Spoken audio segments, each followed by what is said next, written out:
வாக்குத்தத்தம் உன்னுடையது. அவர் உங்களை விசாரிக்கிறவரானபடியால் உங்கள் கவலைகளை எல்லாம் அவர் மேல் வைத்து விடுங்கள்.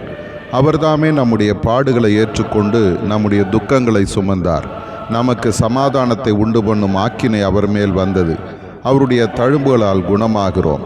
அன்பு பிள்ளையே, நீ எந்த சூழ்நிலையில் இருந்தாலும் உன்னை காப்பாற்ற, உன்னை விடுவிக்க நான் வல்லவராக இருக்கிறேன்.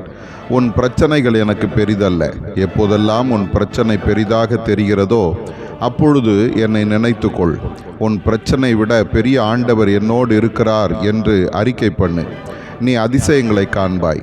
மோசேக்கு முன்னாலே செங்கடல் இருக்கிறது. எகிப்தின் சேனை அவர்களை பின்தொடர்கிறது. பயந்து ஜனங்கள் ஜெபித்தார்கள். பின்னர் மோசேக்கு விரோதமாக முறுமுறுத்தார்கள். ஆனால் மோசே தன் கையில் இருந்த கோலை நீட்டின போது சமுத்திரத்தை இரண்டாக பிளக்கச் செய்தேன். பயந்து நின்றவர்கள் சந்தோஷத்தோடு முன்னேறி போனார்கள். உன் வாழ்க்கையில் தடை இருக்கிறதா? முன்னேற முடியவில்லையா? திகைத்து நிற்காதே.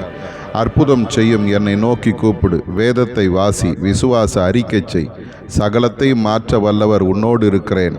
நான் எல்லாவற்றையும் மாற்றுவேன். உனக்கு விடுதலை தருவேன்.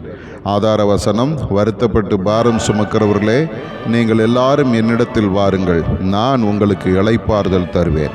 மத்தேயு 11:28.